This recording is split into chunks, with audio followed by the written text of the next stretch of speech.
स्वागत है दोस्तों बोनी डागर की एक और नई फ्रेश वीडियो में। आज फिर से मैं आपके सामने हाजिर हूँ एक नई वीडियो के साथ। एक स्कैम का भाई मैं भंडा फोड़ करता नहीं, दूसरा आ जाता है। तो पहले मैंने आपको बताया था मैनुअल डीकम्प्रेशर का जो स्कैम चल रहा था, आज एक नया स्कैम आ चुका है जो कि BS6 to BS3 का स्कैम है, जिसमें मोस्टली लोग फंसते जा रहे हैं दिन पे दिन। आज उसका भंडा फोड़ करने वाले हैं हम। उसमें क्या कुछ धांधलेबाजी चल रही है। तो अगर चैनल पर नए आए तो चैनल को सब्सक्राइब कर लो, वीडियो को लाइक कर दो। जल्दी से स्टार्ट करते हैं। फिर मैं सबसे पहले आपको बताता हूँ आखिर स्कैम है क्या। तो भाई ये देख रहे हो कार्बोरेटर, मेरी में तो कंपनी फिटेड आया क्योंकि मेरी BS4 है। बट जिस भाई ने BS6 ले रखी है, BS6 फेज 2 E20 वाली बाइक ले रखी है, उसमें यहाँ पे फ्यूल इंजेक्शन आता है और यहाँ पे कवर आता है। बट उसमें क्या है, बहुत सारी प्रॉब्लम्स आती है। RPM आप एडजस्ट नहीं कर सकते, उसमें मिसिंग की बहुत कंप्लेंट है, प्रॉब्लम कुछ ना कुछ बाइक देती रहती है। तो उसका कुछ दुकान वालों ने क्या समाधान निकाला कि इसको BS3 में कन्वर्ट कर देते हैं। वो करते कैसे हैं, कार्बोरेटर को चेंज कर, उसको फ्यूल इंजेक्शन को चेंज कर देते, कार्बोरेटर लगा देते हैं, यहाँ पे एक एडिशनल स्पार्क प्लग दे देते हैं, क्योंकि BS6 में सिंगल स्पार्क प्लग आता है और BS4 BS3 में double spark plug, twin spark plug के साथ चलती थी ये। तो वो ये प्रोसेस करते हैं कि पूरी वायरिंग चेंज कर देते हैं, फ्यूल इंजेक्टर हटा देते हैं, टैंकी से फ्यूल पंप हटा देते हैं, वहाँ पे नॉर्मल टी लगा देते हैं जो रिजर्व वाला रहता है। और एक और दिक्कत है, BS6 में जो है ना, फ्यूल रिजर्व का भी ऑप्शन आपको देखने को नहीं मिलता। तो ये चीज आजकल लोग कर रहे हैं, वायरिंग बदल देते हैं, कार्बोरेटर बदल देते हैं, स्पार्क प्लग एडिशनल लगा देते हैं। उससे क्या है, आपकी बाइक जो है BS3 बन जाती है। बट इसमें एक दिक्कत आ रही है बहुत बड़ी, जिसमें स्कैम करा जा रहा है, वो मैं आज आपको बताऊंगा कि वो स्कैम है क्या। तो अब मैं इस तरफ आ चुका हूँ। देखो, BS6 से BS4, वो सॉरी BS6 से BS3 करवाओगे तो आपको टी ऐड हो जाएगी, कार्बोरेटर ऐड हो जाएगा, यहाँ पे जो है आपको कम ज़्यादा RPM करने का ऑप्शन मिल जाएगा। बट ये सब तो ठीक है, अगर आप एक अच्छे मैकेनिक से करा रहे हो, सारी चीज़ वो प्रॉपरली आपको करके दे रहा है तो दिक्कत नहीं है। बट स्कैम का पार्ट क्या है, स्कैम का पार्ट ये है, आपका जैसे कार्बोरेटर है ये 2200-2500 रुपये का आ जाता है मैक्सिमम ओरिजिनल। ये टी वगैरह की कॉस्ट है जो, ये भी कोई खास ज्यादा नहीं आती है। वायरिंग वगैरह की कॉस्ट भी आप लगा के चल लो, ठीक है, जो भी आती है वो आती है। बट मैं बात कर रहा हूँ स्कैम की, वो है जैसे आपका यहाँ पे फ्यूल इंजेक्टर था 8-9 हज़ार रुपए का, इसके अंदर टैंक के अंदर मोटर थी 4-5 हज़ार रुपए की, उससे ज्यादा ही आती है कुछ ना कुछ। ये मैं मिनिमम अमाउंट बता रहा हूँ, ठीक है। BS6 की जो आपकी पूरी वायरिंग थी वो, ये टोटल कॉस्ट मिला के आपकी हो जाती है कम से कम 15 से 20 हज़ार रुपए का सामान हो जाता है आपका वो। और दुकान वाला करता क्या है, आपको ये कार्बोरेटर लगा के दे देगा, ये टी लगा देगा, वायरिंग चेंज कर देगा, स्पार्क प्लग लगा के दे देगा। बट जो आपका BS6 वाला सामान है वो अपने पास रख लेगा और इसके पूरे पैसे भी आपसे लेगा, प्लस जितने का आपका ये सब सामान नहीं आया उससे डबल तो साले लेबर ले लेते हैं। 2500 3-4 हज़ार रुपए का सामान आता है, 3-3 4-4 हज़ार उनकी लेबर हो जाती है। यूं उसका एक्सक्यूज देते हैं वो कि पूरी बाइक खोलनी पड़ती है, सब कुछ लगाना पड़ता है। ठीक है, लेबर जो है वो ठीक है, बट जो इसमें से सामान आपने निकाला 20 हज़ार का, 25 हज़ार का, उसकी वैल्यू कहाँ है? वो आप कस्टमर को वापस क्यों नहीं दे रहे हो? वो तो उसका कस्टमर का वैल्यू करता है ना बहुत ज्यादा सामान। अगर आप वापस नहीं दे रहे हो तो उसको इसके सामान में से माइनस करो।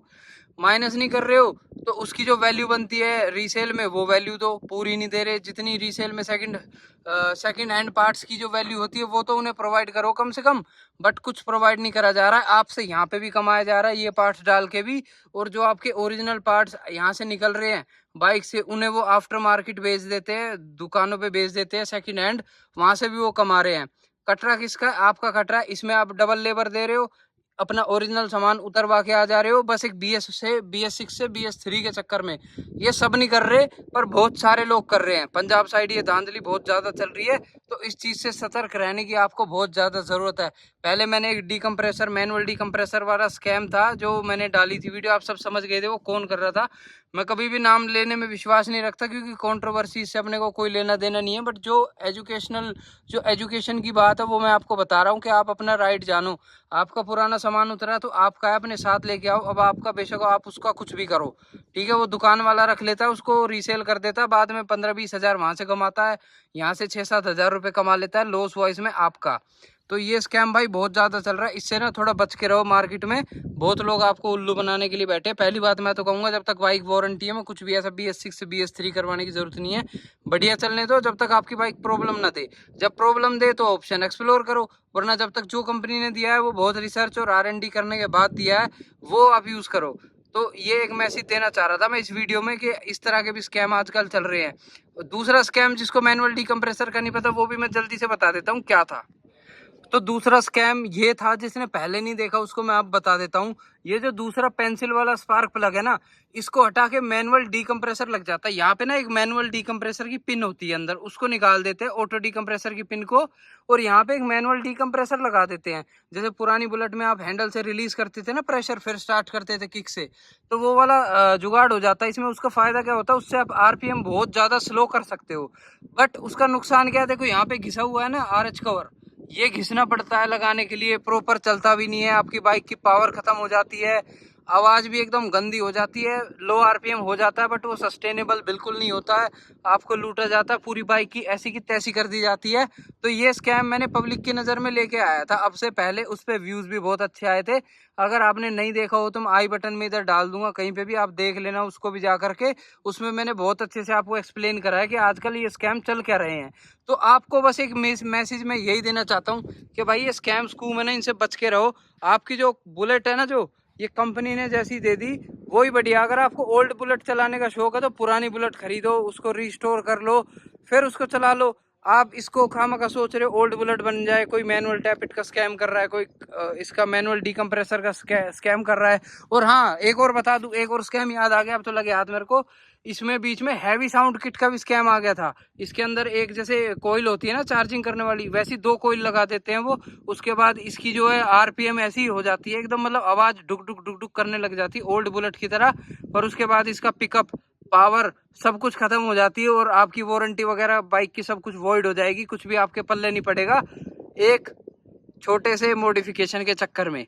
तो मैं तो लास्ट में फिर से यही समझाऊंगा कि भाई ये सब मत करो। आपकी बुलेट देखो जैसी कंपनी से आई है वैसी अच्छी है। अब देखो मैंने कुछ खास कुछ करा नहीं रखा इसमें, जैसी कंपनी से आई थी वैसी है, बैंड भी कंपनी वाला है, और इसमें जो है साइलेंसर अपना डलवाया हुआ है शॉर्ट बोतल।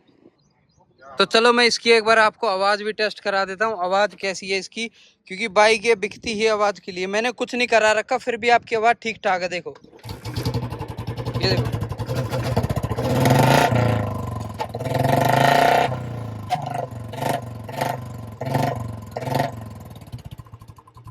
तो देखो इतना आरपीएम तो आप बिना कुछ करे भी कर सकते हो। मैंने इसमें कोई मॉडिफिकेशन नहीं करा रखी, फिर भी इतना आरपीएम आप स्लो कर सकते हो इसमें। देखो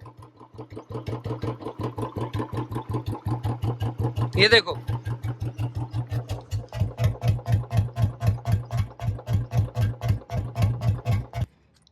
तो देख लिया भाई, इस तरह की आवाज़ है बिना कोई मॉडिफिकेशन भी, कोई इंजन में आवाज़ ज़्यादा नहीं है, आरपीएम भी मेरे ठीक ठाक लो हैं। तो लास्ट में यही मैसेज रहेगा, बच के रहो इन सब चीज़ों से, अपनी बाइक को जैसी स्टॉक आई है वैसी चलाओ, सबसे बेस्ट रहेगा आपके लिए। तो आज की वीडियो इतनी थी, छोटी सी, ज़्यादा बड़ी मैंने बनाई नहीं, वरना मैं और 10 मिनट की बना देता, क्योंकि ज्ञान कभी ख़त्म नहीं होता। तो अगली वीडियो में जल्दी मिलेंगे फिर से एक नई टॉपिक के साथ, जब तक के लिए स्टे ट्यून्ड, बाय बाय।